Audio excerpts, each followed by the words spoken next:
Hi, Tyler at Interfidelity here at The Show Newport 2014. I'm here in the SPL booth with Marty Druckman, and they've just released a new Phonitor 2. The Phonitor is really a headphone amplifier that I love because I was the first person to put crossfeed in a commercial headphone amplifier while I was with Headroom, and I think Phonitor has done probably the very best crossfeed circuit, analog crossfeed circuit that I've ever seen. Marty, thanks so much for taking the time to give us a little tour. My pleasure, man. All right, so let's have a little tour of the Phonitor 2. Very good.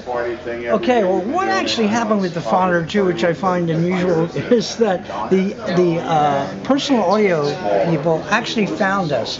This was actually built to mix a record. Now, let me tell you about the basics of the Phonitor. The Phonitor is based on what we have pioneered, which is 120 volt technology. The 120 volt technology we do for our very high-end products. For example, if you know a mastering engineer named Bob Ludwig, we build all the Bob's stuff, and he all 120 volt. He has our 7.1 console that's 120 volt, our mastering EQ at 120 volt, our stereo console at 120 volt.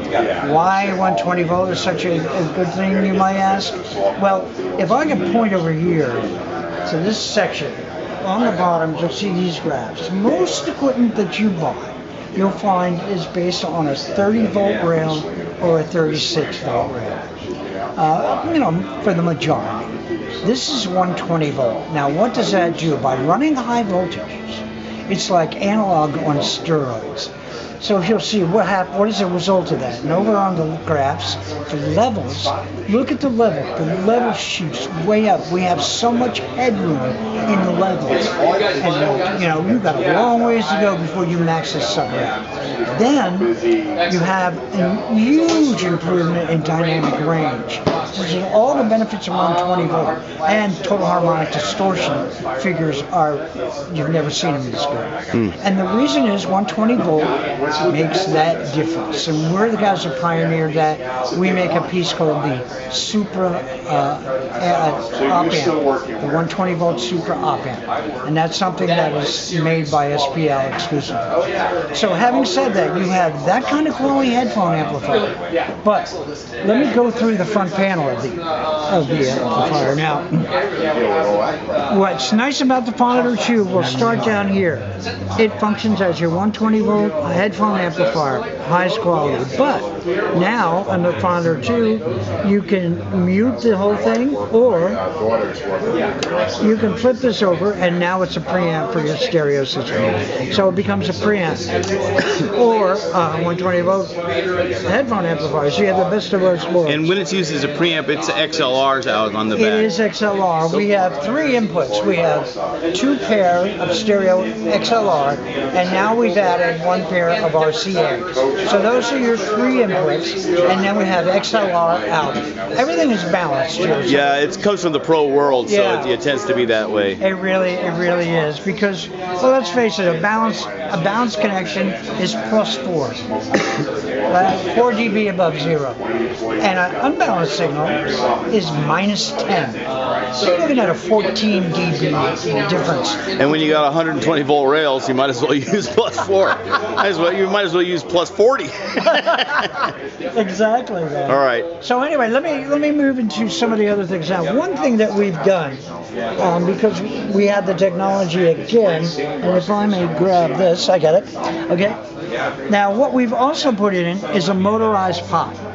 That means that if you look at this pot here, I am using right now my Apple remote. As you can see, that we have this happening now. This is my Apple TV remote. The Phonitor will learn any remote. It doesn't matter. So you just take your remote, and what's nice is the Phonitor learns your remote. The remote doesn't learn the Phonitor. Cool. And it happens very, very quickly. There is a learn button on the back side of it. You just press the learn button, and you press this repeatedly until it blinks twice. You're done. Cool. So it's very, very simple. So you have that nice motorized pot. So if you're sitting on the couch, you know, you can also see how loud it is by how physically it is. Mm-hmm. Now, other things that we have on here, which is another plus thing, is we have a phase.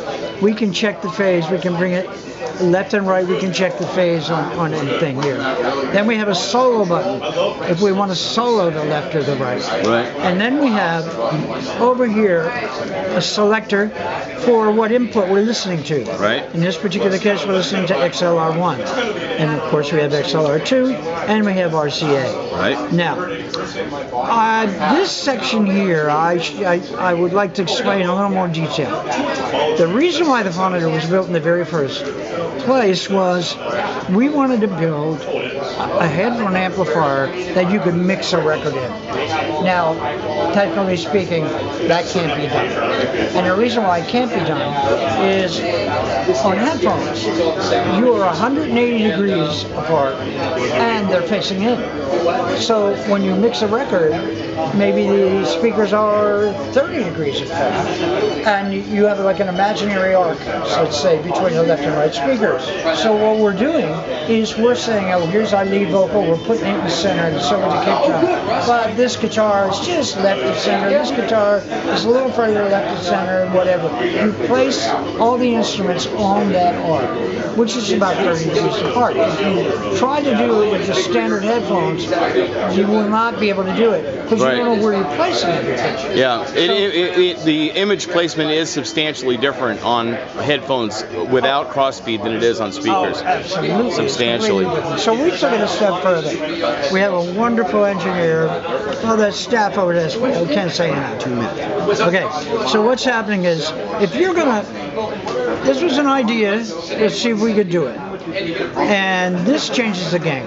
You have your speakers in your room, and you go, you listen to the speakers, and you listen to the headphone, and you go, oh, they sound like they're 30 degrees apart, my speakers. Mm-hmm. Okay, great. Now when I do that, I have to, crossfeed happens naturally in the room, in the space. How much signal from the left is going to my right ear, and vice versa. So what do? We actually have a variable amount of crossfeed. Right. So what we can do is listen again and match how much we think is going to the opposite ear, and we dial that in. Mm-hmm. When we do, so this is the crossfeed level. Yes. And this is the crossfeed time difference. Yes. Right. And then this is the center channel gain, so you can fill in the middle exactly what you want. Exactly, because if you brought them too close together, you might push that center image, so you can do it. And it starts with a 0.3 of a dB. Yeah, it's a very fine balance. And I have to say,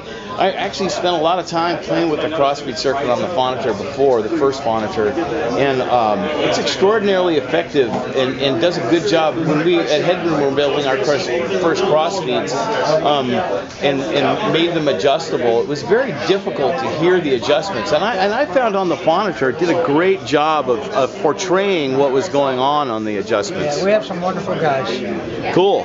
And then, so you can get mono, stereo. And then they call this laterality, but what it is, it's a balance knob. But from one side to the other side, it's only 3 dB. Huh. Because it's just for very small tweaks. Yeah.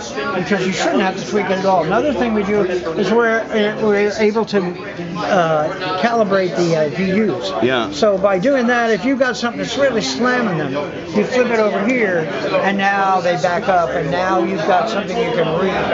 And then cool. That's standard thing, and that's pretty much what it is. You've got a 120 volt monster here with all these mixing. Cool.